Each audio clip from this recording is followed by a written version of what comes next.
Karena hanya dengan ridho, kasih sayang, izin, rahmat, dan karunia-Nya, kita semua siang ini masih dapat berkumpul kembali di kajian Sisesa. Dan tidak lupa kita panjatkan salawat dan salam terbaik untuk makhluk termulia Rasulullah Muhammad SAW, para istri, keluarga, sahabat, serta pengikutnya hingga akhir zaman. Amin ya Rabbal Alamin. Alhamdulillah saat ini kajian Sisesa kembali mendapat kehormatan dengan kehadiran Ustadz Dr. Firanda Adirja Hafizahullah untuk memberikan kajian di hari ini. Atas nama Sisesa kami ucapkan jazakallahu khairan wa barakallahu fiik Ustadz untuk waktunya, dan insya Allah Ustadz dan keluarga selalu dalam keadaan sehat dan dalam lindungan Allah Subhanahu wa Ta'ala. Amin. Hari ini kajian Sisesa akan kembali melanjutkan buku kajian kita, Mendulang Mutiara Faidah dari Kisah Para Nabi dan Rasul yang disusun oleh Ustadz Firanda.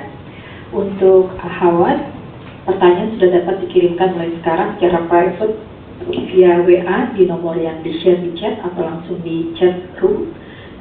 Mohon luruskan niat dan kita akan mulai kajian ini. Tafadhol Maskuro Ustaz untuk memulai kajian. Bismillahirrahmanirrahim. Assalamualaikum warahmatullahi wabarakatuh. Alhamdulillahi ala ihsani wa syukru lahu ala taufiqihi wa amtinani. Asyhadu an la ilaha illallah wahdahu la syarika lahu ta'ziman li sya'ni wa asyhadu anna Muhammadan abduhu wa rasuluhu da'ila ridwani. Allahumma salli alaihi wa ala alihi wa ashabihi wa ikhwani. Pada para jamaah kajian Majelis Ta'lim Sisesa yang dirahmati oleh Allah Subhanahu wa taala, kita melanjutkan bahasan kita dari kisah orang-orang terpilih, orang-orang termulia yaitu para nabi alaihi wassalatu wassalam, dan pada kesempatan kali ini kita akan bahas tentang kisah nabi yang sangat mulia, Nabi Musa alaihi salam. Yang Nabi Musa memiliki banyak keutamaan, di antaranya beliau termasuk dari ulul azmi minar rusul, yaitu salah seorang dari 5 nabi-nabi yang disebut dengan ulul azmi, yaitu nabi-nabi yang terkenal dengan nabi-nabi yang sangat sabar. Sampai-sampai Allah mengatakan kepada Nabi Muhammad SAW, "Fasbir kama sabara ulul azmi minar rusul." Bersabarlah engkau wahai Muhammad SAW sebagaimana para rasul ulul azmi yang bersabar. Dan dialah pula yang diberi gelar dengan kalimullah, ya. Wa kallamallahu Musa taklima. Yang Allah mengatakan Allah telah berbicara dengan Nabi Musa dengan pembicaraan yang sesungguhnya. Dalam ayat yang lain, wa kallamahu rabbuhu. Allah pun berbicara dengan Nabi Musa. Yang kata Allah, di antara para rasul minhum man kallamallah, di antara para rasul ada yang Allah berbicara langsung dengan mereka, ya. Adapun rasul-rasul yang lain Allah berbicara kepada mereka melalui perantara malaikat Jibril alaihissalam, dan ada sebagian rasul yang Allah berbicara langsung dengan mereka, di antaranya Nabi Musa alaihissalam, sehingga beliau diberi gelar dengan kalimullah. Kemudian di antara keutamaan Nabi Musa alaihissalam, Allah mengatakan wa kana indallahi wajiha, ya, bahwasanya Nabi Musa memiliki kedudukan di sisi Allah Subhanahu wa taala. Ya, Allah memberikan kedudukan yang tinggi kepada Nabi Musa. Di antara bukti akan tingginya kedudukan Nabi Musa alaihissalam, beliau pernah meminta kepada Allah agar kakaknya Harun diangkat menjadi rasul. Ya, Allah mengatakan di mana dia berdoa dengan doanya waj'al li waziran min ahli Harun akhi. Ya Allah, jadikanlah penolongku dari keluargaku yaitu Harun saudaraku. Allah mengatakan qala wa qad utita su'laka ya Musa. Sungguh telah dikabulkan permohonanmu wahai Musa. Musa memohon agar saudara diangkat menjadi rasul dan Allah kabulkan. Subhanallah. Ini menunjukkan bagaimana tingginya kedudukan Nabi Musa di sisi Allah Subhanahu wa taala. Dan dialah Nabi Musa yang Nabi sallallahu alaihi wasallam pernah bersabda, "La tukhayyiruni ala Musa." Jangan kalian mendahulukan memuliakan aku di atas Nabi Musa, yaitu Rasulullah tidak suka kalau ada orang bilang Nabi Muhammad SAW lebih afdal daripada Nabi Musa dalam rangka merendahkan Nabi Musa. Tidak boleh. Kita tahu Nabi Muhammad SAW adalah Nabi yang paling mulia, tetapi kalau kita mengatakan Nabi Muhammad adalah termulia dalam rangka merendahkan Nabi yang lain, maka ini tidak boleh. Bahkan Nabi berkata, "Fa innan nasa yus'aquna fa akunu awwala man yufiq." Ketika hari kiamat kelak manusia semuanya mati ketika ditiupkan sangkakala, ya. Kemudian dan aku adalah yang pertama kali sadar, ya. Fa idza Musa batishun bi janibil arsy fala adri akana fi man sa'iqa fa afaqa qabli am kana mimman istasna Allah. Ketika aku sadar, aku melihat Nabi Musa sudah berpegang di tiang arsy. Aku tidak tahu apakah dia tidak ikut pingsan ataukah dia sadar sebelumku. ataukah dia sadar sebelumku? Ini di antara keutamaan Nabi Musa ya. Nabi Muhammad SAW ketika sadar dari siuman dari pingsannya, dia sudah melihat Nabi Musa juga sudah sadar. Nah, apakah Nabi Musa ini sadar sebelumku? Berarti dia mulia. Ataukah dia tidak termasuk orang-orang yang pingsan?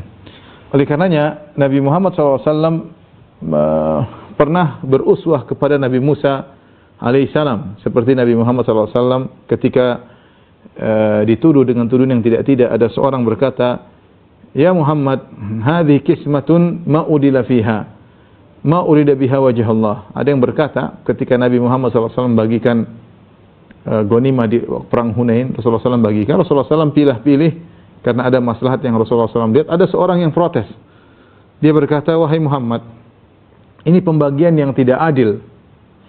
Ini pembagian yang tidak ikhlas." Subhanallah, Nabi SAW dituduh dengan tidak ikhlas, dituduh tidak adil.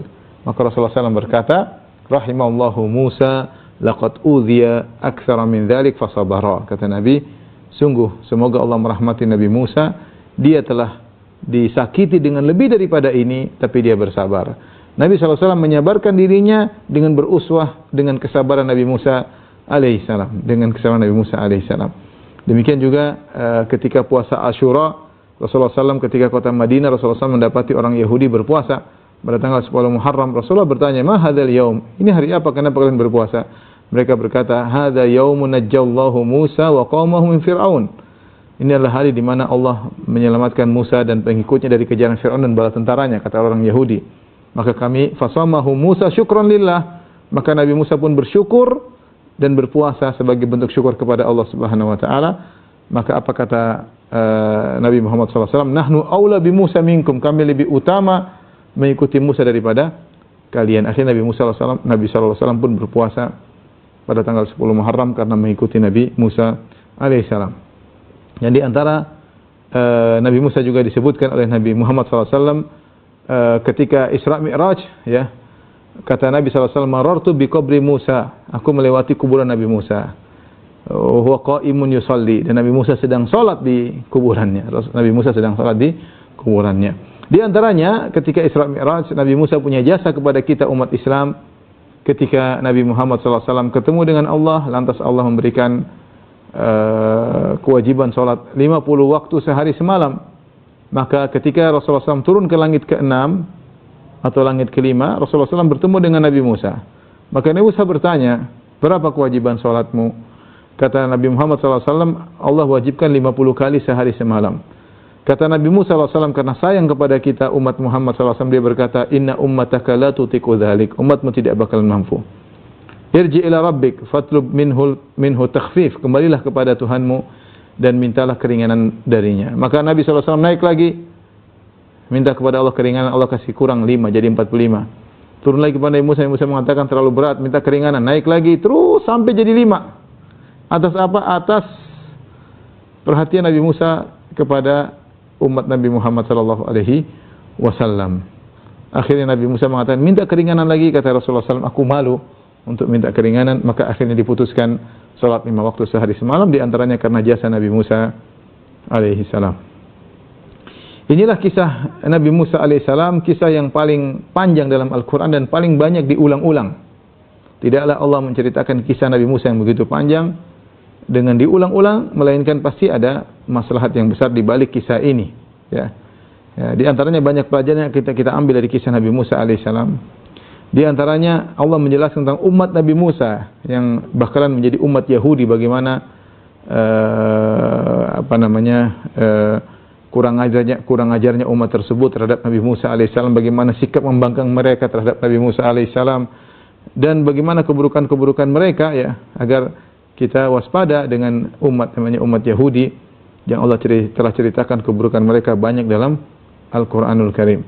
Kemudian juga di antaranya karena Nabi SAW ketika di kota Madinah bertetangga dengan orang-orang Yahudi dari Bani Qainuqa, Bani Nadhir dan Bani Quraidah, maka Allah turunkan banyak ayat berkaitan dengan Nabi Musa dan kisah umatnya sebagai bekal bagi Nabi SAW dalam berhadapan dengan orang Yahudi, dan juga sebagai penegakan hujjah atas mereka bahwasanya Muhammad SAW yang tidak pernah membaca Taurat dan Injil, yang tidak pernah bisa baca dan bisa tulis, ternyata bisa menceritakan kepada mereka tentang kisah-kisah nenek moyang mereka. Sampai kisah nenek moyang mereka yang mereka sembunyikan tentang bagaimana sebagian nenek moyang mereka yang dirubah menjadi kera dan babi-babi, itu pun Allah turunkan kisahnya untuk diceritakan kepada mereka. Tapi ini sekedar mukaddimah ya tentang Musa alaihissalam dan bagaimana panjangnya kisah Nabi Musa dan diulang-ulang dalam banyak surat ya. Mulai dari surat Al-Baqarah sudah kisah Nabi Musa ya. Dan seterusnya sampai surat Al-A'raf mulai kisah Nabi Musa juga cukup panjang ya. Dan sampai pada surat yang seterusnya ya, sampai bahkan dalam juz amma seperti surat wan nazi'at an-nazi'at ya. Di antaranya Allah sebutkan dalam surat Al-Qasas ya, kisah Nabi Musa yang cukup panjang. Allah Subhanahu wa taala berfirman, "Natlu 'alaika min naba'i Musa wa Fir'auna bil haqqi liqaumin yu'minun." Kami bacakan kepada engkau wahai Muhammad tentang kisah Nabi Musa, sebagian dari kisah Nabi Musa, tidak seluruhnya. Ya, sebagian dari kisah Nabi Musa dan kisah Fir'aun dengan cerita yang benar bagi orang yang beriman. Inna Fir'auna ala fil ardi wa ja'ala ahlaha syi'an. Sungguhnya Fir'aun telah berbuat sewenang-wenang di atas muka bumi, wa ja'ala ahlaha syi'an, kemudian dia menjadikan penduduknya terpecah-pecah, yastad'ifu ta'ifatan minhum, kemudian dia menyiksa sebagian dari kelompok tersebut, yudhabbihu abna'ahum wa yastahyi nisa'ahum, dia membunuh anak-anak laki-laki dari kaum tersebut, yaitu maksudnya kaum Nabi Musa, Bani Israel, wa yastahyi nisa'ahum, adapun yang wanita, anak-anak wanita dibiarkan hidup, innahu kana minal mufsidin, sungguhnya Fir'aun adalah orang-orang yang merusak ya, termasuk orang-orang yang merusak. Jadi ikhwan dan akhwat ibu yang dirahmati Allah Subhanahu wa taala, kita tahu bahwasanya sebagaimana pernah kita jelaskan tentang Nabi Yusuf alaihissalam ya. Jadi kan Yusuf alaihissalam ya dengan 12 saudaranya, Yusuf alaihissalam ya, 12 bersaudara ya, dari mereka semua adalah putra Yakub alaihissalam. Yakub alaihissalam. Dan sebagaimana pernah kita jelaskan, Yusuf alaihissalam ketika di Mesir, maka beliau membawa seluruh 12 saudaranya tinggal di Mesir. Semuanya tinggal di Mesir, pindah ya dari Palestina ya menuju ke Mesir.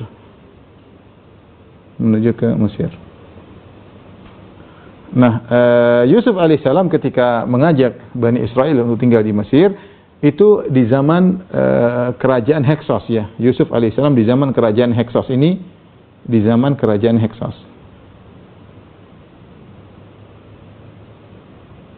Kerajaan suku Heksos ya. Yang rajanya dikenal dengan Malik ya, yang penguasanya disebut dengan Malik. Digelari dengan Al-Malik sebagaimana dalam surat Yusuf, wa qala al-maliku, berkata sang raja, ya raja. Kemudian Bani Israel diberikan areal khusus tinggal di sana. Bani Israel diberi areal khusus di situ, areal Bani Israel tinggal di situ, mereka beranak pinak. Kemudian akhirnya Yusuf alaihissalam meninggal dunia ya. Lalu Yusuf meninggal dunia ya. Jadi mereka ini tinggal di areal khusus. Di areal khusus. Kalau kita bilang kompleks Bani Israel lah, ya, kompleks Bani Israel. Mereka dimuliakan di zaman Nabi Yusuf alaihissalam. Ketika Nabi Yusuf meninggal, kemudian kerajaan Heksos digulingkan oleh kerajaan Kipti, kerajaan Heksos digulingkan oleh suku Akbat, suku Al-Kibt. Suku Al-Kibt inilah yang merupakan suku Fir'aun. Ya, jamaknya adalah Al-Akbat, ya, Al-Akbat. Maka akhirnya penguasanya diberi gelar dengan Fir'aun. Penguasanya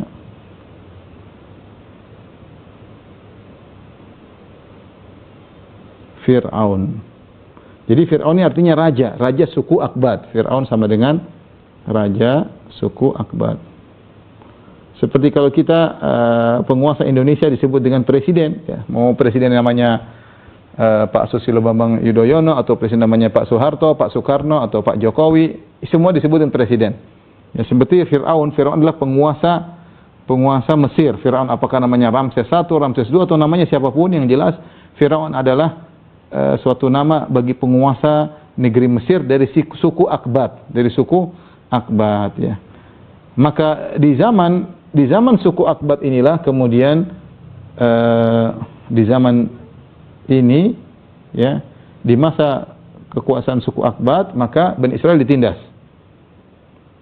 Di masa suku Akbat, suku Kibet, Bani Israel ditindas. Apalagi Nabi Yusuf alaihissalam sudah meninggal dunia. Nah, puncak penindasan di zaman lahirnya Nabi Musa. Di zaman lahirnya Nabi Musa. Kenapa bisa demikian? Di zaman Musa alaihissalam, karena Fir'aun diberitahu oleh dukunnya bahwasanya akan lahir di tahun ini seorang putra dari Bani Israel yang di kemudian hari akan menggulingkan singgasanamu. Jadi Fir'aun jadi heboh ketika itu, disebutkan pada tahun sekian maka akan lahir seorang anak yang kelak akan menggulingkan singgasanamu, ya. Maka Fir'aun ketika itu membuat mendata wanita-wanita hamil dari Bani Israel, disensus, ditungguin yang hamil siapa saja. Nanti kalau melahirkan dilihat, kalau anaknya laki-laki dibunuh. Makanya Allah mengatakan yudzabbihu abna'ahum, mereka menyembelih anak-anak laki-laki. Wa yastahyi nisa'ahum, adapun anak perempuan dibiarkan hidup. Kenapa dia takut yang lahir adalah anak Bani Israel tahun itu? Karena dukunnya mengatakan demikian. Nah, Musa bin Imran punya ayah namanya Imran, tapi Imran tidak disebutkan dalam kisah Musa, seakan-akan sudah meninggal Imran tersebut. Dia punya istri, seorang ibu yang sangat baik, ibunya Nabi Musa, dan mereka punya anak sebelumnya namanya Harun. Jadi Musa punya kakak, di antara kakaknya Harun, Nabi Harun alaihissalam, dan juga punya kakak perempuan. Jadi sebelum Musa lahir dia punya kakak perempuan dan punya kakak laki-laki namanya Harun, dan mereka sebelum tahun di mana anak-anak dibunuh. Ada yang mengatakan antara Nabi Musa dan Harun beda 3 tahun, ada yang bilang 2 tahun. Intinya Harun lahir bukan di tahun yang di mana anak-anak dibunuh. Inilah puncak penindasan dilakukan kepada Bani Israel, anak-anak mereka dibunuh. Allah Subhanahu wa taala berfirman, Fir'aun begitu sombong, tapi Allah akan menghilangkan kesombongan tersebut. Kata Allah, "Wa nuridu an namunna 'alal ladzina istud'ifu fil ardi wa naj'alahum a'immatan wa naj'alahumul warithin."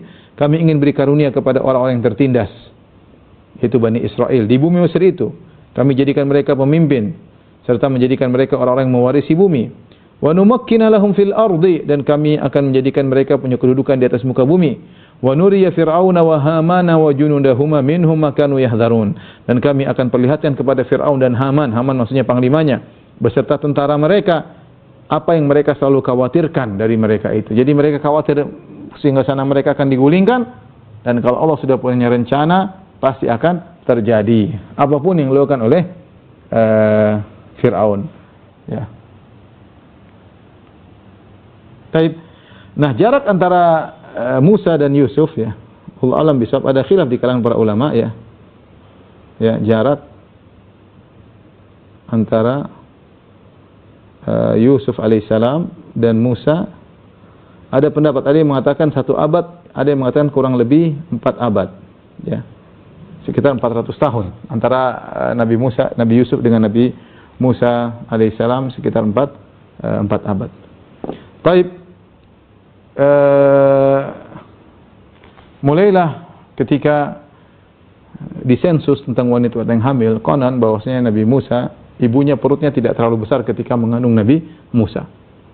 Kemudian akhirnya setelah 9 bulan lewat, maka akhirnya lahirlah Musa alaihissalam, ya. Dan ini adalah saat-saat yang genting, karena kalau sampai tangisan anak ini terdengar oleh satu saja prajurit Fir'aun, maka langsung dibunuh Musa alaihissalam si kecil. Karena memang mereka mencari pada tahun tersebut siapapun anak yang lahir akan dibunuh, anak laki. Anak perempuan dibiarkan, anak perempuan dibiarkan karena kalau sudah besar akan dijadikan budak, diperintahkan. Adapun anak laki-laki tahun itu dibunuh. Maka ketika sang ibu ya melahirkan si kecil Musa, ya ini anak yang dia sangat sayang ya, kemudian sudah 9 bulan dalam kandungan ya, maka Allah Subhanahu wa taala berfirman, wa auhayna ila ummi Musa an ardhi'ih. Ya, kami wahyukan kepada ibunya Nabi Musa untuk menyusui Musa. Masa kecil Musa pun disusui oleh sang ibu. Ya. Ya, sehingga dia tidak menangis, disusui oleh sang ibu ya. Tapi lama-lama akan menangis, kalau sudah keluar tangisan dia akan pasti bunuh. Fa idza khifti alaihi falqi fil yammi wa la takhafi wa la tahzani. Kalau kau khawatir si kecil ini akan dibunuh, maka buanglah atau lepaskanlah sang anak di sungai Nil, ya. Masukkan ke dalam tabut, dalam semacam keranjang, kemudian alqihi fil yammi, lemparkanlah ke sungai Nil, wala takhafi wala tahzani. Jangan khawatir, jangan kau sedih. Inna raduhu ilaiki, kami akan kembalikan anakmu tersebut kepada engkau wahai sang ibunda, wa ja'iluhu minal mursalin, dan kami akan menjadikan dia termasuk rasul yang diutus oleh kami ya. Jadi kisah ini juga Allah sebutkan dalam surat Toha. Ketika Nabi Musa berdoa kepada Allah Subhanahu wa taala, Allah mengatakan idhhab ila fir'auna innahu tagha. Pergilah kepada Firaun, sungguhnya dia telah melampaui batas. Maka Musa takut, Musa mengatakan, ya Allah bagaimana, Rabbi syrah li sadri wa yassir li amri. Saya sudah melakukan kesalahan ya Allah, mudahkanlah urusanku, kemudian hilangkan kekuatan dari lisanku, dan jadikanlah Harun sebagai pembantuku, sebagai rasul yang menemaniku. Kata Allah, qad utita su'laka ya Musa, telah dikabulkan permohonan wahai Musa, wa laqad mananna 'alaika marratan ukhra, sungguh kami telah memberi engkau kenikmatan sebelum ini, kenikmatan yang kau dapatkan ketika kau masih kecil, yang kau tidak tahu apa-apa ketika itu. Id auhayna ila ummika ma yuha anikdhifihi fi tabuti faqdhifihi fil yammi falyulqihi al yammu bis sahil ya'khudh aduwwi wa aduwwa wa alqaitu 'alaika mahabbatan minni wa litusna 'ala aini. Kata Allah, kau sekarang minta permohonanmu wahai Musa. Dulu waktu kau masih kecil, aku telah menolongmu meskipun kau tidak minta. Allah kabarkan pada Nabi Musa bahwasanya di sana banyak nikmat-nikmat yang Allah berikan kepada Nabi Musa tanpa Nabi Musa minta. Apalagi sekarang engkau minta Musa, aku kabulkan. Dulu waktu kau masih kecil ingin dibunuh oleh Firaun, maka kami wahyukan atau ilhamkan kepada ibumu agar kau diletakkan dalam keranjang, kemudian dilepaskan ya. Tapi subhanallah, sebelum Nabi Musa dilepaskan dalam keranjang di Sungai Nil, Allah menyuruh agar ibunya menyusui Nabi Musa. Kemudian dilepaskanlah di Sungai Nil ya. Subhanallah, sang ibu dengan sedih mulailah berjalan keranjang tersebut ya. Dan ibunya mewasiatkan kepada kakaknya Nabi Musa ya. Wa qalat li ukhtihi qussi, dia berkata kepada kakaknya Nabi Musa, kakak perempuannya ya. Ikutilah di mana keranjang itu berjalan ya. Fa basurat an junubin wa hum la yash'urun, maka dia berjalan di pinggir Sungai Nil sambil melihat dari jauh tentang bagaimana nasib keranjang tersebut. Kemana keranjang ini pergi? Di dalam keranjang tersebut ada adiknya yang sangat dia sayangi, si kecil Musa. Kata Allah, apa yang terjadi? Faltaqatahu alu fir'auna liyakuna lahum aduwan wa hazana. Ternyata dilihat keranjang tersebut oleh istrinya Nabi Musa yang dikenal namanya dengan Asia bintu Muzahim, seorang wanita yang nantinya akan beriman. Istri Fir'aun akan beriman kepada Allah dan beriman kepada Nabi Musa alaihissalam. Maka istrinya ditakdirkan oleh Allah tidak punya anak. Dia rindu, sudah nikah lama dengan Fir'aun di istana yang mewah, dengan hebatnya Fir'aun dianggap Tuhan oleh kaumnya, tapi nggak punya anak. Nggak punya anak.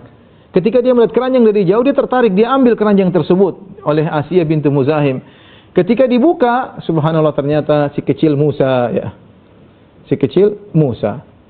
Suaminya Fir'aun ketika melihat anak kecil dalam keranjang tersebut, wah ini ciri-ciri anak Bani Israel, harus dibunuh ini.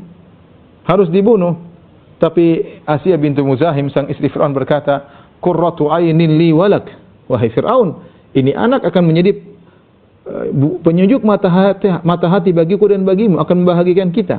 La taqtuluhu, jangan kau bunuh dia. Jadi Fir'aun sudah membunuh nih anak. Asa an yanfa'ana aw nattakhidahu walada wa hum la yash'urun. Bisa jadi dia akan bermanfaat bagi kita di kemudian hari, atau kita jadikan dia anak angkat ya.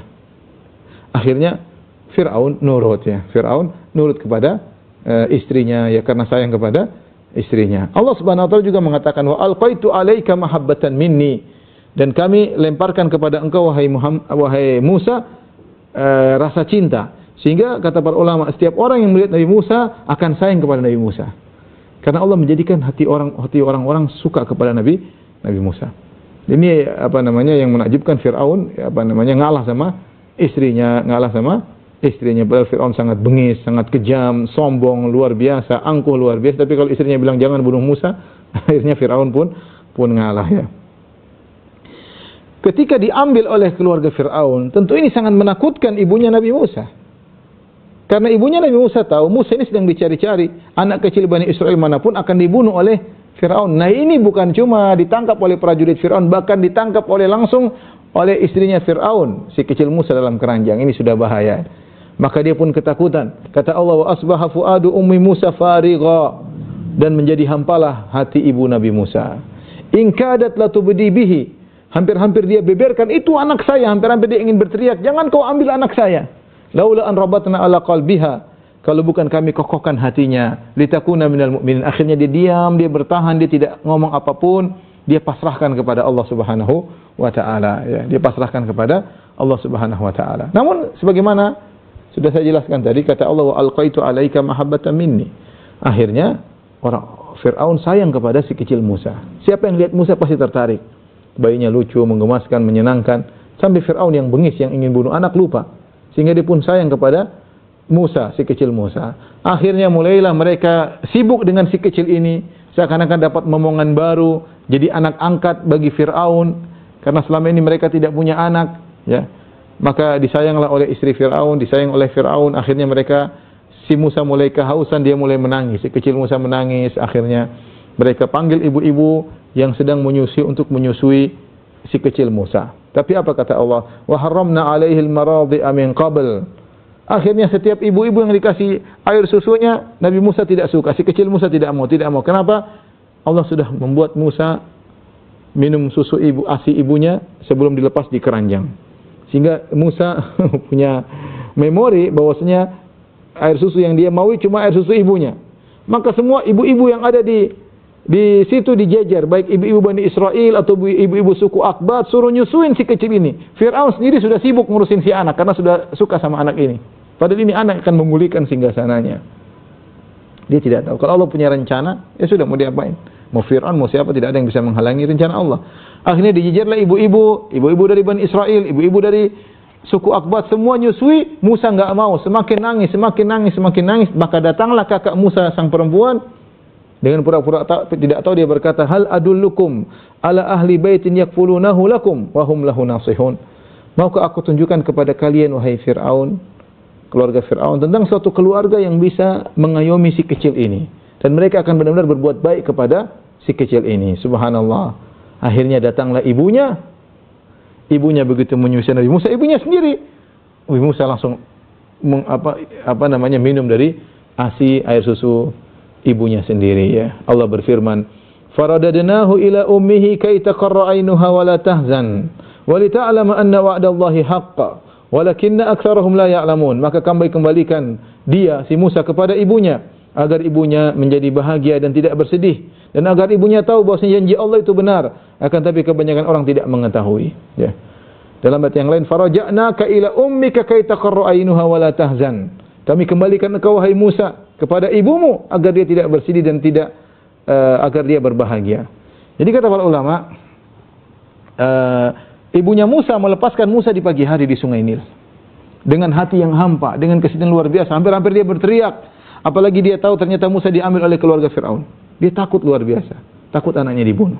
Tapi dia bertahan, dia bersabar. Allah kokohkan hatinya. Subhanallah, sore hari sebelum malam sudah kembali kepada ibunya, pangkuannya lagi ya. Tidak sampai sehari, cuma pagi, sore sudah kembali lagi. Maka setelah itu akhirnya ibunya Nabi Musa yang menyusui Musa dianggap sebagai pembantu oleh Firaun. Dipindahkanlah tempat tinggalnya dari tempat tinggal orang-orang miskin di areal Bani Israel, dipindahkan ke kerajaan Firaun, jadi pembantunya Firaun, ngurusi anak angkatnya Firaun, yang itu adalah anak kandungnya sendiri. Subhanallah ya. Dan dia dibayar oleh Firaun ya. Dibayar oleh Fir'aun tanpa disadari oleh Fir'aun ternyata ibu kandungnya Nabi Musa sendiri ya. Ya, inilah makanya seorang kalau sabar dengan keputusan Allah Subhanahu wa taala, husnudzan kepada Allah Subhanahu wa taala, maka wa asa an takrahu syai'an wa huwa khairul lakum, bisa jadi kau benci sesuatu ternyata lebih baik bagimu. Lihatlah ibunya Nabi Musa, kalau dia teriak atau dia tidak lepaskan Musa ke dalam keranjang, lepaskan sungai Nil, maka Nabi Musa akan ditangkap, dibunuh, selesai urusan. Kalaupun dia bisa selamat Nabi Musa dari kejaran mereka, dia akan hidup dengan menderita, sembunyi-sembunyi di tempat yang miskin, takut ketahuan, dan lama-lama akan ketahuan, ya. Tetapi ketika dia nurut kepada perintah Allah Subhanahu wa taala, akhirnya anak ini, si kecil Musa, malah tinggal di kerajaan Fir'aun, malah jadi anak angkat Fir'aun, dan dia pun akhirnya pindah ke kerajaan, tinggal di kerajaan, menyusui anaknya sendiri, mengurusi anaknya sendiri, dia dapat gaji, subhanallah, dia dapat gaji dari Fir'aun. Maka Musa tinggal di kerajaan Fir'aun dengan makanan bergizi, jadilah Musa orang yang sangat kuat, pemuda yang sangat kuat, ya, tinggal sebagai anak angkat Fir'aun. Siapa yang tidak bangga menjadi anak angkat Fir'aun? Fir'aun adalah Tuhan, ya, dia menganggap dirinya sebagai Tuhan. Kata Allah, walamma balagha ashuddahu wastawa atainahu hukman wa ilman wa kadzalika najzil muhsinin. Tatkala Musa mencapai dewasa, sudah sempurna akalnya, kami berikan kepada dia hikmah, yaitu kenabian, dan kami berikan kepada dia ilmu, wa kadzalika najzil muhsinin, demikianlah kami memberi balasan kepada orang-orang yang berbuat baik. Musa meskipun dia adalah anak angkat Firaun, dia tidak sombong, dia tidak angkuh. Dia dibimbing oleh Allah Subhanahu wa taala, sehingga ketika waktunya tiba, dia menjadi seorang yang diangkat sebagai nabi dan juga diberi ilmu oleh Allah Subhanahu wa taala. Akhirnya tumbuhlah dia menjadi seorang pemuda yang kuat, sampai terjadilah suatu kasus besar yang tidak sengaja dilakukan oleh Nabi Musa. Dia melakukan kesalahan. Allah berfirman, "Wa dakhala al-madinata ala hini ghaflatin min ahliha." Suatu hari Nabi Musa, kemungkinan di siang hari, dia pergi ke jalan-jalan di tengah kota, tiba-tiba orang-orang sedang tidur, mungkin siang hari orang sedang tidak ramai, tidak ada keramaian. Fa wajada fiha rajulaini yaqtatilan. Tiba-tiba di tengah kota dia mendapati dua orang sedang bertengkar. Hadza min syi'atihi wa hadza min aduwihi. Satunya dari suku Bani Israel, yang satu dari suku Aqbat, sukunya Fir'aun. Berkelahi. Fastaghathahu alladhi min syi'ati ala alladhi min aduwihi. Ternyata yang dari Bani Israel minta tolong kepada Musa. Wahai Musa, ini mau mukul saya, ini mau lawan saya, ini mau bunuh saya. Dan Musa, dia ingin bela dari suku Bani Israel, karena satu suku dengan Nabi Musa. Akhirnya Nabi Musa fawakazahu Musa faqada alaih. Maka Nabi Musa pun meninju orang tersebut dari suku Aqbat, kemudian dia pun meninggal. Rupanya dari suku Fir'aun tersebut meninggal. Dan ini menunjukkan bagaimana kuatnya Nabi Musa. Sekali pukul, maka orang tersebut langsung tewas. Ya, langsung tewas, ya. Qala hadza min amali syaitan. Ketika Musa memukul orang tersebut sampai mati, dia pun sadar. Dia mengatakan ini termasuk perbuatan syaitan. Innahu aduun mudhillun mubin. Sungguhnya setan itu benar-benar menyesatkan, lagi nyata permusuhannya. Akhirnya dia pun menyesal dan dia berkata, qala rabbi inni zalamtu nafsi faghfir li.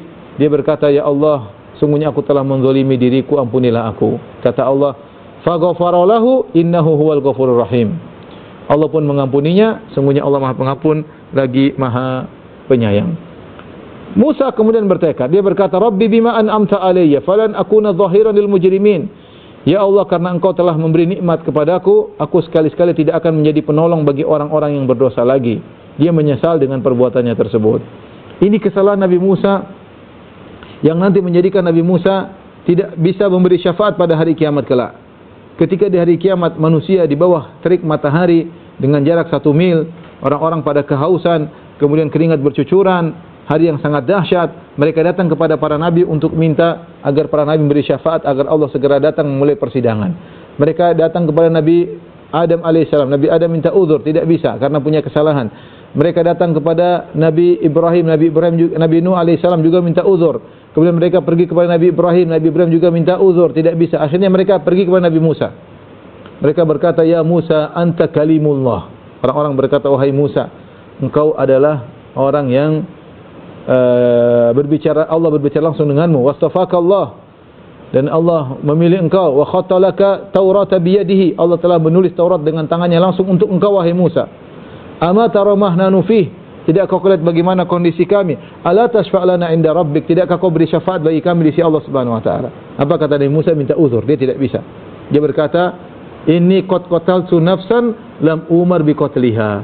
Aku dulu di dunia pernah membunuh seorang yang aku tidak diperintahkan untuk membunuhnya. Aku tidak bisa. Nafsi, jiwaku juga butuh syafaat. Idhabu ila ghairi, pergilah kepada nabi yang lain. Ini kesalahan Nabi Musa, meskipun Allah telah mengampuninya. Allah mengatakan faghfaralah, Allah ampuni. Tetapi Nabi Musa tetap mengingat kesalahan ini sampai hari kiamat. Dan ini kesalahan yang buat dia tidak berani untuk memberi syafaat. Dia tidak pede karena dia telah pernah membunuh seorang yang tidak diperintahkan untuk dibunuh. Dan ini juga dalil bahwasanya tidak semua orang kafir kemudian halal darahnya. Perhatikan ibu-ibu yang dirahmati Allah Subhanahu wa taala. Tidak semua orang kafir halal darahnya. Ini sudah sering saya sampaikan. Ya. Bahwasanya orang kafir ada beberapa model ya, orang kafir. Ada beberapa model. Yang pertama yang halal dibunuh,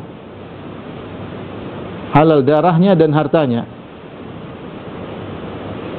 Artinya darahnya boleh ditumpahkan, hartanya boleh diambil. Yang kedua yang haram, harta dan darahnya.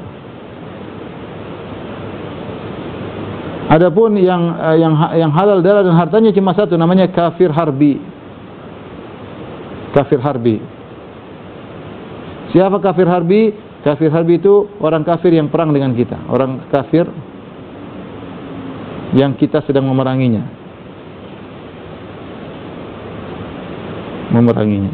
Karena kalau kita tidak membunuhnya, maka dia akan bunuh kita. Biasa namanya dalam perang, namanya kafir harbi. Entah kita membunuh, entah kita dibunuh, dan tidak jadi masalah kita bunuh orang seperti ini.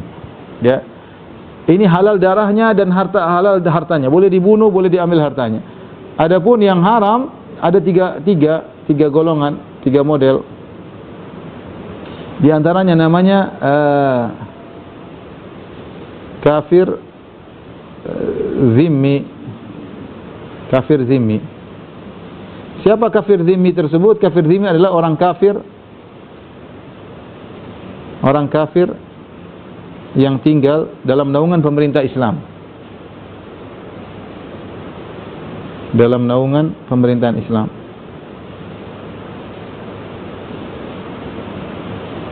Pemerintah Islam. Dia membayar jizyah. Sebagai tanda ketundukan. Dan jizyah ini ya ada jumlah nominal tertentu diambil dari dia sebagai tanda ketundukan. Dan ini bukan zalim, karena orang muslim pun bayar zakat. Dia tidak bayar zakat, dia cuma bayar jizyah. Dengan dia bayar jizyah, maka dia akan dilindungi, dia berhak untuk berdagang, untuk bermuamalah sebagaimana orang muslim yang lainnya. Ya, dan dia tidak bayar zakat, karena zakat diambil dari orang-orang muslim. Jadi jangan dibilang pemerintah Islam zalim. Tidak, orang Islam pun dibayar zakat. Dia tidak bayar zakat, tapi dia bayar jizyah. Ini model pertama yang tidak boleh dibunuh. Yang kedua namanya kafir mu'ahad. Ya. Kafir mu'ahad yaitu kafir yang punya perjanjian damai dengan umat Islam, kafir yang negaranya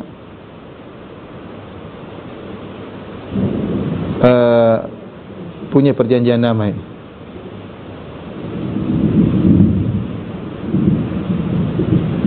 Dengan negara Islam.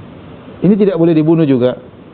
Dalam hadis kata Nabi sallallahu alaihi wasallam, "Man qatala mu'ahadan lam yarah raihatal jannah." Barang siapa yang membunuh kafir mu'ahad yang punya perjanjian damai, maka dia tidak akan mencium bau surga, dilarang. Dan yang ketiga namanya kafir al-musta'man. Kafir musta'man.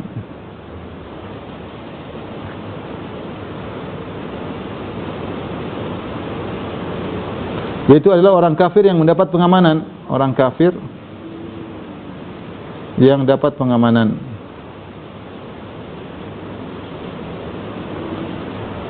Ketiga model orang kafir ini tidak boleh dibunuh. Ini hartanya haram, darahnya haram. Ya. Di antara dalil akan hal ini, lihatlah bagaimana Nabi Musa membunuh pengikut Fir'aun. Pengikut Fir'aun kafir. Tapi dia tidak diizinkan untuk membunuh orang ini. Maka ketika dia membunuh orang kafir yang tidak halal untuk dibunuh, dia minta ampun. Dan dia mengatakan innahu min amali syaitan, ya.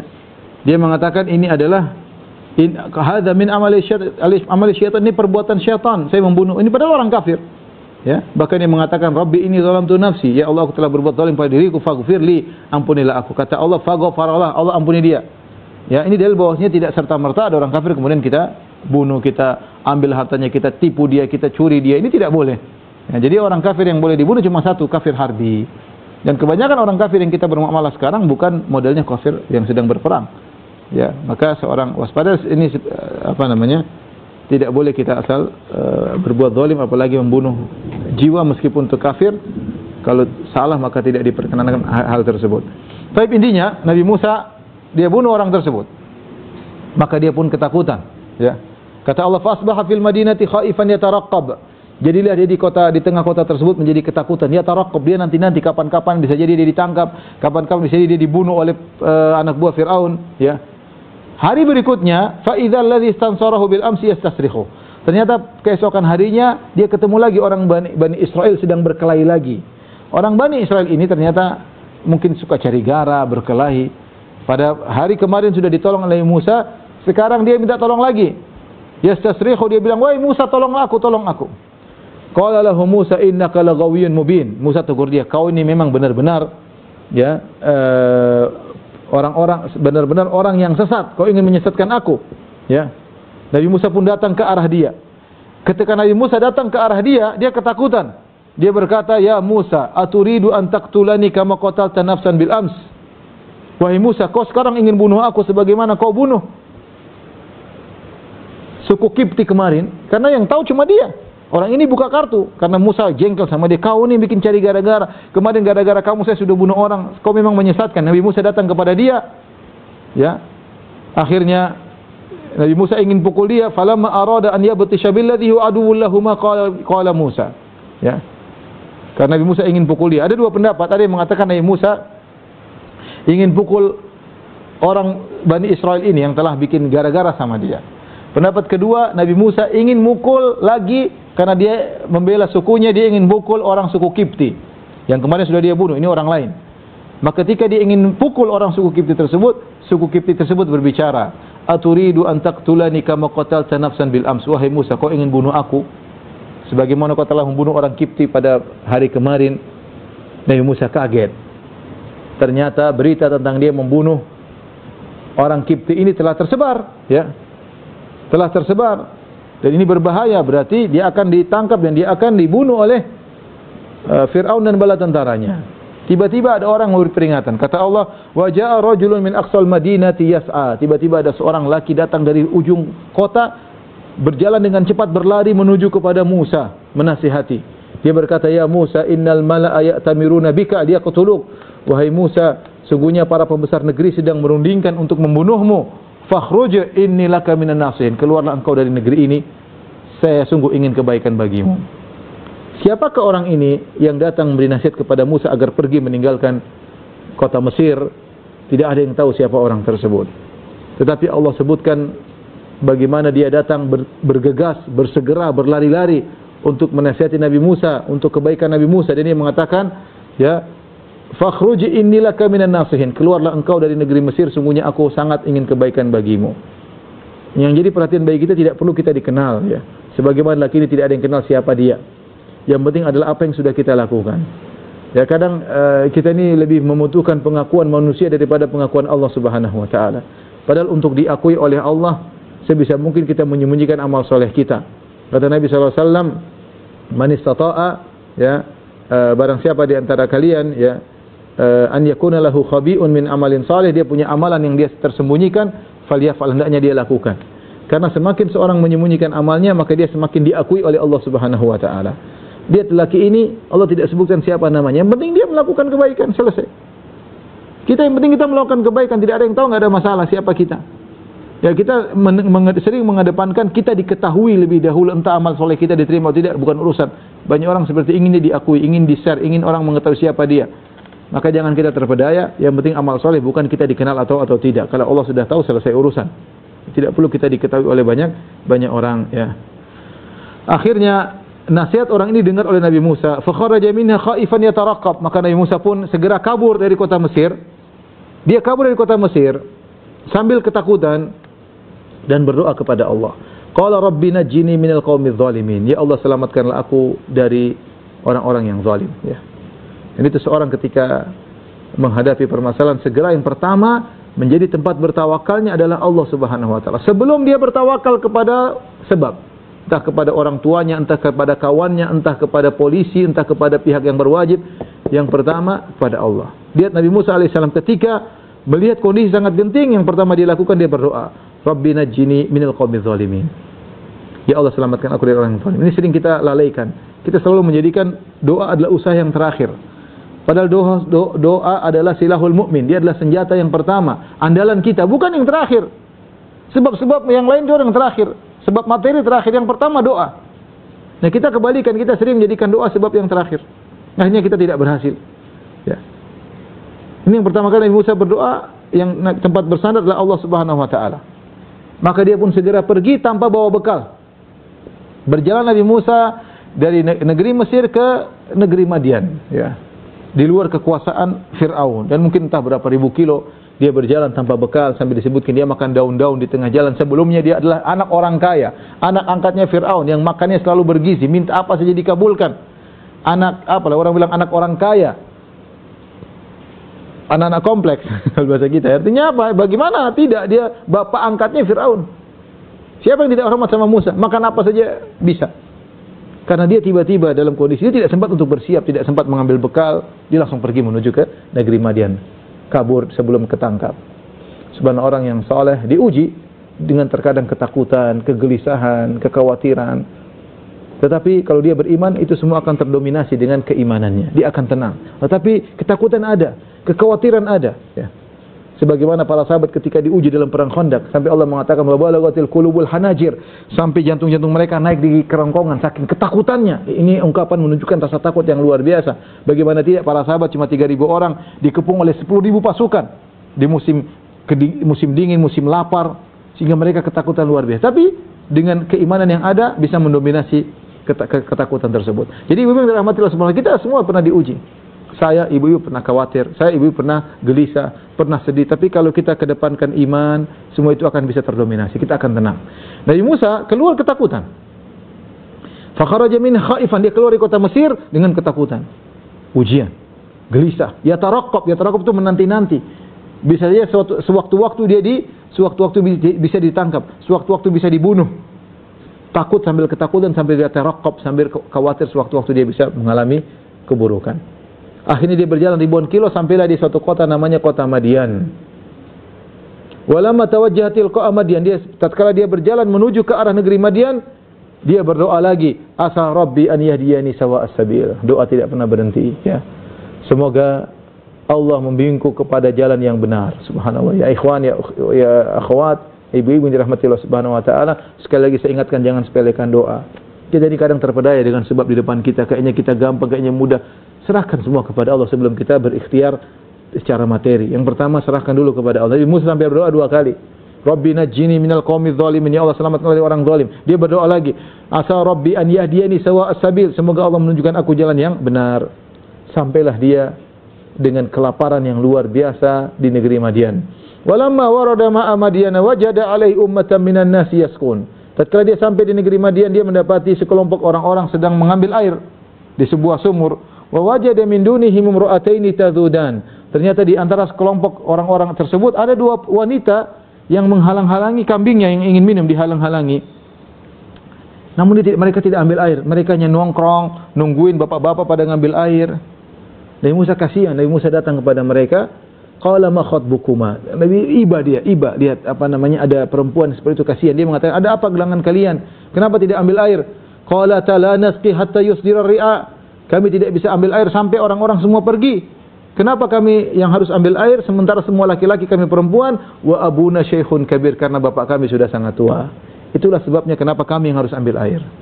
Ini dalil bahwasanya kalau laki berbicara dengan perempuan dengan wajar, boleh-boleh saja, tanpa ketawa ketiwi, tanpa cekekean enggak perlu. Bicara biasa-biasa wajar, enggak ada masalah, ada keperluan jawab secara perlunya. Ya, enggak ngobrol-ngobrol, kamu gimana kabarnya, dari mana saja, enggak ada, sudah cukup secukupnya. Ada apa? Kenapa tidak ngambil air? Nabi Musa ingin tolong. Jawabannya juga sederhana. Ya, kami perempuan, kami harus ambil air karena bapak kami sudah tua dan kami tidak mau ambil air kecuali mereka sudah pergi. Kami tidak ingin ikhtilat, campur laki-laki perempuan. Jadi itu dalil menunjukkan bahwasanya orang-orang tersebut orang-orang bejat. Harusnya mereka mendahulukan wanita terlebih dahulu. Dan mereka tidak.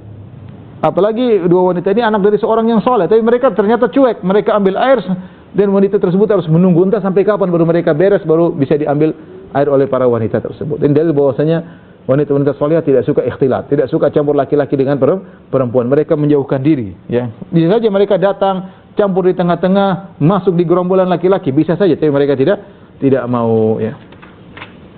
Akhirnya Musa tolong mereka. Fasaqalahuma thumma tawalla ila dhil. Lalu Nabi Musa mengambilkan air buat mereka. Setelah dia tolong wanita tersebut, dia tidak ajak ngobrol wanita tersebut. Sudah selesai, dia bantu. Dia pergi. Summa tawalla ila dhil, kemudian dia pergi ke bawah sebuah pohon. Dia lapar. Lapar, jalan jauh, makan dedaunan. Kemudian dia minta kepada Allah, minta makan. Qala rabbi inni lima anzalta ilayya min khairin faqir. Ya Allah, sungguhnya aku mohon kepada Engkau kebaikan darimu. Sungguhnya aku sangat butuh dengan kebaikan darimu. Banyak salaf mengatakan Nabi Musa lapar minta roti kepada Allah Subhanahu wa taala. Dia minta roti. Oleh karena sebenarnya mengatakan, ya akhi, ya ukhti, kita minta kepada Allah semua yang ingin kita perlukan. Sebagaimana Anda minta kepada Allah perkara-perkara besar, minta juga kepada perkara-perkara kecil. Allah yang mengatakan, ya ibadi, kullukum ja'i', wahai hamba-hambaku, seluruhnya kalian adalah lapar. Fastat'imuni, mintalah makan dariku, ut'imkum, aku akan beri makan buat kalian. Kita minta hidayah, kita minta punya istana di surga, kita minta dimudahkan bangun rumah, kita minta memiliki anak soleh, kita minta perkara-perkara kecil. Kalau kita butuh, minta kepada Allah. Allah suka dimintai. Bukan seperti Bani Adam. Anak Adam kalau dimintai lama-lama dia marah. Allah semakin kita minta kepada Allah, maka Allah semakin cinta kepada kita. Karena kita menunjukkan kita seorang hamba. Tidak pernah merasa tidak butuh kepada Allah meskipun sedetik pun. Makanya di antara doa Nabi SAW, Ya Hayyu Ya Qayyum birahmatika astaghith fa aslih li sya'ni kullah wa la takilni nafsi tarfata ain. Ya Allah, ya Hayyu Ya Qayyum, yang Maha hidup dan yang Maha mengurusi yang lain. Birahmatika astaghith, dengan rahmat-Mu lah aku mohon pertolongan darimu. Ya, fa aslih li sya'ni kullah, perbaikilah, luruskanlah segala urusanku. Wa la takilni nafsi tarfata ain, dan jangan kau biarkan aku bersandar pada diriku meskipun hanya sekejap mata. Bahkan Nabi Musa minta roti, dia berdoa kepada Allah Subhanahu wa taala. Yang besar-besar kita minta kepada Allah, yang kecil-kecil minta kepada Allah. Allah yang mengatakan, kalian semua lapar, mintalah makan dariku, aku akan berikan kepada engkau. Ya. Makanya dalam sebuah riwayat Nabi SAW mengatakan, liyas'ala ahadukum rabbahu hajatahu kullaha hatta yas'ala sis'a na'lihi idzan qata'. Hendaknya salah seorang dari kalian minta kepada Rabbnya segala kebutuhannya, sampai dia minta kepada Allah agar tali sendalnya yang putus diperbaiki oleh Allah Subhanahu wa taala. Ya. Akhirnya Nabi Musa hanya berpasrah, berdoa kepada Allah. Dia tidak tahu minta tolong sama siapa. Dia orang asing datang, tidak kenal sama seorang pun yang tinggal di Madian. Ternyata Allah kabulkan permohonannya. Allah kabulkan permohonannya. Baik, ibu dirahmati Allah Subhanahu wa taala, karena waktu sudah menjelang habis, kita buka tanya jawab. Insyaallah kita lanjutkan pada pertemuan berikutnya tentang pernikahan Nabi Musa alaihissalam, insyaallah taala. Kalau ada yang bertanya, saya persilahkan. Alhamdulillah, jazakallahu khair Ustaz untuk paparannya, dan kita akan membuka pertanyaan dari ummahat. Pertanyaan pertama Ustaz. Bismillah, Assalamualaikum warahmatullahi wabarakatuh. Semoga Ustaz dan keluarga, tim kajian desa beserta keluarga dan semua umat muslim selalu dalam lindungan dan rahmat Allah Ta'ala, dan semoga kita dapat berkumpul di jannah firdaus. Amin. Jazakumullah khairan wa barakallahu fiik Ustaz untuk ilmunya. Afwan Ustaz, izin bertanya, apakah Asia sudah menjadi wanita yang beriman sebelum bertemu dengan Nabi Musa alaihissalam, dan atau baru beriman setelah bertemu Nabi Musa alaihissalam?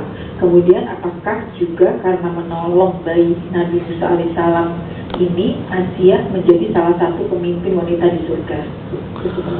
Wallahu a'lam bishawab. Zahirnya dia baru beriman setelah itu, ya, setelah didakwahi oleh Nabi Musa, kemudian dia beriman, ya. zahirnya, karena awalnya tidak disebutkan dia beriman ya. Dan setelah itu baru kemudian dia beriman. Makanya dia mengatakan asa an yanfa'ana.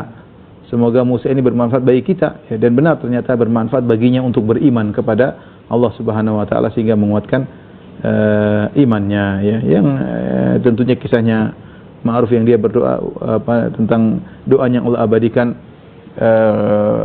dia minta dilindungi oleh Allah dari Fir'aun dan perbuatannya, dan wa najjini minal qaumidz zalimin, dan selamatkanlah aku dari orang-orang yang zalim. Kemudian dia disiksa oleh Fir'aun ya. Dia diberi pilihan ya, apakah kau memilih ikut ajaran Musa ataukah ikut aku dengan istana yang begitu mewah, kau tinggal di istana tersebut, ataukah kau akan aku bunuh ya dengan disiksa. Maka dia berdoa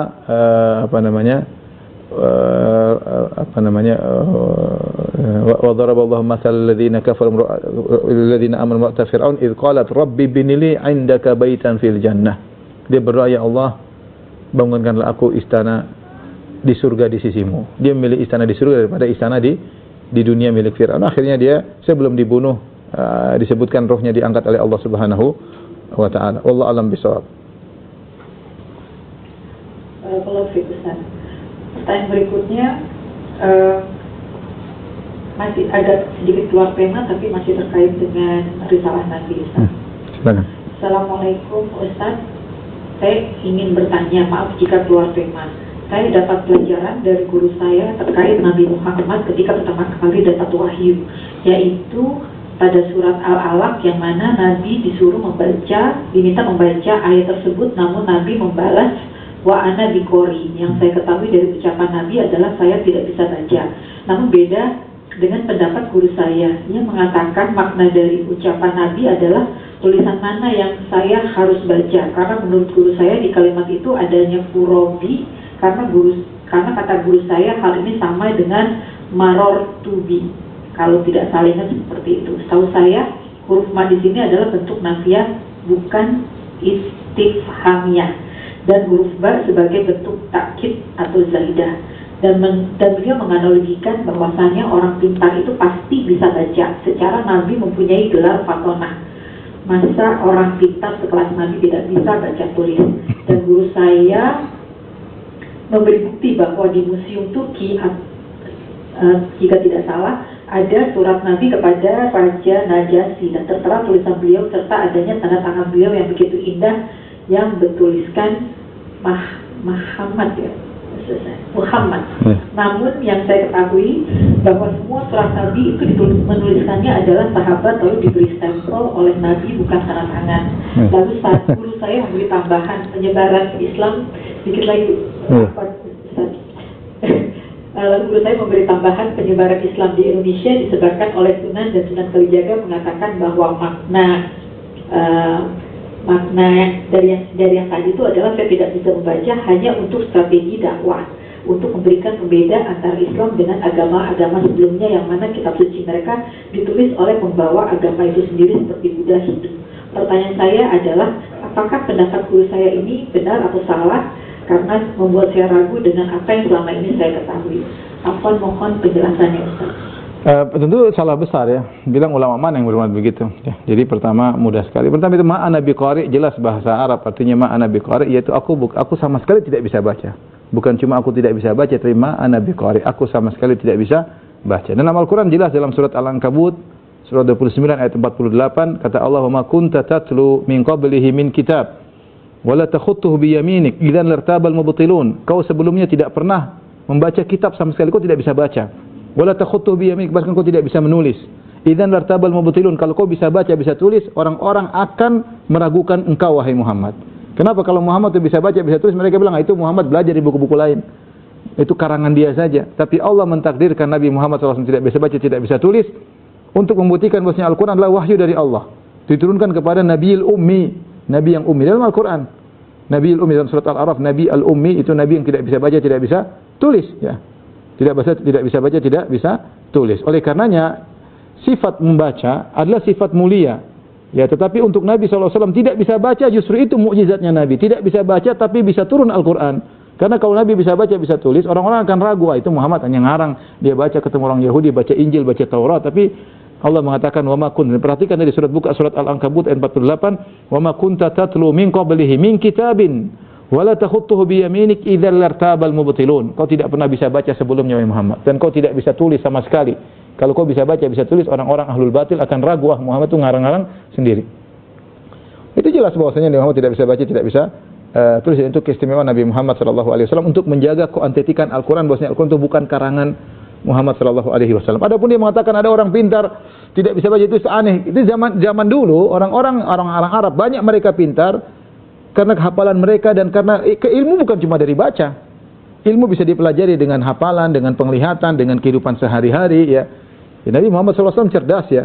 Cerdas meskipun dia sekarang juga banyak orang tidak bisa baca, dia bisa pintar hitung macam-macam. Ada orang kaya-kaya kadang-kadang tidak bisa baca. Tapi maksud saya, intinya mereka dahulu kenapa tidak bisa baca, sebagian mereka tidak bisa baca, tidak bisa tulis karena mereka bersandar kepada hafalan dan kehidupan mereka sederhana, dibangun di atas pengalaman dan bisa jadi orang cerdas meskipun tidak seperti itu ya.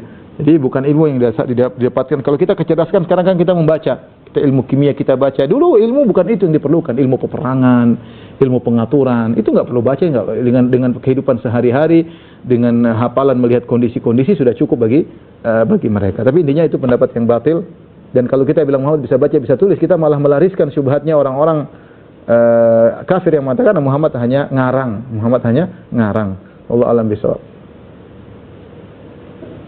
Kalau Ustaz, pertanyaan berikutnya ini ada yang beberapa serupa, saya satukan Ustaz. Assalamualaikum Ustaz, semoga Allah selalu melindungi Ustaz dan keluarga, amin ya rabbal alamin. Ustaz tadi menjelaskan bahwa Allah senang jika kita berdoa untuk apa saja. Tapi bagaimana cara berdoa yang benar Ustaz? Apakah kita boleh berdoa secara detail, misalnya meminta anak laki-laki, perempuan saat hamil? Atau di sini juga misalnya pada salah satu hadis disebutkan Rasulullah mengatakan mintalah pada Allah meskipun untuk memperbaiki tali sendal yang putus. Apakah harus secara detail Ustaz ataukah secara garis besar? Karena ada juga yang menjelaskan bahwa mintalah secara garis besarnya, memohon yang terbaik dari Allah dan minta dikuatkan untuk menerima ketentuan Allah. Mohon penjelasannya Ustaz. Tergantung kondisi ya. Kalau kita minta yang tidak boleh berlebihan, kita misalnya minta di surga, ya Allah aku minta di surga, seperti ada sahabat yang menegur yang lainnya, dia mengatakan ya Allah aku minta ke surga, di sebelah kanan ada, kalau kita masuk pintu surga sebelah kanan ada istana, itu nggak perlu seperti itu. Pokoknya minta surga, masuk surga pasti dapat kenikmatan. Tidak perlu kita detail dalam surga. Itu contoh berlebihan. Tapi kalau kita minta misalnya Allah, kita keluhkan seluruh kesedihan kita bilang ya Allah aku minta seorang putri yang solehah, saya tidak jadi masalah. Tapi tidak usah kita bilang tingginya sekian, itu nggak perlu. Makanya kita mendikte Allah tingginya sekian, kulitnya berwarna ini, kemudian rambutnya putih, ini nggak perlu. Pokoknya minta istri soleh, wanita putri yang soleha, yang cantik, sudah selesai. Tidak perlu kita detail-detail karena Allah lebih tahu yang terbaik bagi kita. Tapi kita boleh minta agak detail, boleh seperti tadi. Saya ingin punya anak perempuan, ya Allah boleh. Kita punya laki-laki sudah 5 misalnya, pengen anak perempuan, boleh-boleh saja. Tapi kalau Allah kasih anak yang mana laki atau perempuan, kita harus ridha. Kita harus ridha. Seperti Maryam, ibunya berdoa, Imra'atu Imran ya, idh qalat Imra'atu Imran rabbi inni nadartu laka ma fi batni muharraran fataqabbal minni. Dia berdoa, ya Allah jadikanlah anak dalam perutku ini laki-laki, anak laki-laki yang akan berkhidmat di Baitul Maqdis. Ternyata yang Allah kabulkan anak perempuan. Artinya dia minta anak laki-laki. Tapi ketika Allah kabul anak perempuan, dia harus ridha. Jadi tidak detail-detail banget, tapi minta laki-laki atau perempuan boleh-boleh saja. Tidak jadi masalah. Allah alam bisawab. Jazakallahu khair Ustaz. Pertanyaan berikutnya, Assalamualaikum warahmatullahi wabarakatuh. Semoga Ustaz dan semua tim kajian ISESA serta seluruh peserta kajian selalu mendapat keberkahan Allah. Amin ya rabbal alamin. Izin bertanya Ustaz, ini keluar dari tema Ustaz, tapi tampaknya agak penting untuk diberikan penjelasan. Izin bertanya Ustaz, bagaimana caranya menegur saudara yang secara agama beliau beragama Islam sejak lahir, namun karena lingkungan beliau seperti labil dan sering ikut kegiatan agama lain, agama teman-temannya, dan sedihnya beliau bisa lalai dengan salat wajib 5 waktu. Saat berusaha mengingatkan, beliau membentak, ini hidupku, jangan urusan orang. Saya sangat sayang dengan saudara saya dan ingin beliau kembali ke jalan yang baik seperti muslim sesungguhnya. Ya, wallah alam bisawab, ya diskusi baik-baik ya, diskusi ya. Tentang tauhid tentunya ya, bahwasanya hati-hati kita sampaikan sebisa kita, selembut mungkin, agama yang benar, agama Islam yang bertauhid, agama kesyirikan, hanya menyembah kepada manusia atau berhala, itu yang bisa dilakukan sambil berdoa kepada Allah Subhanahu wa taala. Karena dia ketika banyak bergaul, ya itu dia terkena syubhat, timbul keraguan. Kita sampaikan betapa banyak orang-orang dari non-muslim sudah masuk Islam karena sadar bahwasanya Islam satu-satunya agama bertauhid. Hanya bisa diskusi aja. Selanjutnya hidayah di tangan Allah Subhanahu wa taala. Tapi ketika dia membentak, tidak perlu kita balas dengan bentakan. Kapan ada waktu kita duduk ngobrol sama dia sebagai kakak dan adik, ngobrol baik-baik, ya Kak, saya mohon kita bisa ngobrol sebentar enggak? Tapi jangan seperti menyalahkan, jangan, tapi diskusi. Kita tahu ini begini, sampaikan aja. Selanjutnya serahkan kepada Allah, hidayah di tangan Allah Subhanahu wa taala. Mungkin pertanyaan terakhir, Mbak Malah. Ya. Bismillah, Assalamualaikum warahmatullahi wabarakatuh. Waalaikumsalam warahmatullahi wabarakatuh. Ustaz, dalam kisah Nabi Musa ini, Nabi memberikan mahar menikahnya dengan bekerja pada calon ayah mertuanya. Apakah hal ini masih bisa berlaku saat ini? Karena saat ini ada ikhwan yang hendak meminang, namun orang tua saya tampaknya kurang berkenan karena secara ekonomi sangat jauh. Namun insya Allah dia secara agama menurut saya sangat baik dan membuat saya semakin belajar agama. Bisakah saya meminta ayah saya untuk memperkerjakan calon suami saya di perusahaannya sebagai mahar? Mohon penjelasannya, Ustaz. Ya, sangat boleh. Suruh kerja 10 tahun seperti Nabi Musa. 8 tahun. Tapi intinya yang paling baik adalah yang maharnya lebih mudah, ya. Ya, bahwasanya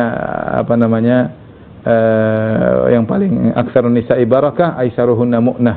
Yang paling keberkahan seorang wanita yang paling mudah proses pernikahannya. Paling mudah proses pernikahannya dan juga paling mudah pengurusannya, ya. Ketika sudah menikah, kehidupan sehari-harinya tidak repot, itu juga wanita yang berkah. Bukan nikahnya mahal, hidupnya juga, maintenance-nya juga mahal, ya. Jadi tidak mengapa kalau memang orang tua hanya ridho dengan demikian dan menurut anti dia adalah seorang yang soleh, tidak mengapa suruh pekerjakan berapa tahun terserah orang tua, ya. Kalau memang calon tadi sungguh-sungguh, tentunya insya Allah dia akan mau, ya. Wallahu a'lam bishawab. Demikian saja apa yang saya sampaikan, kurang saya maaf. Insya Allah kita lanjutkan pada pengajian sisa berikutnya.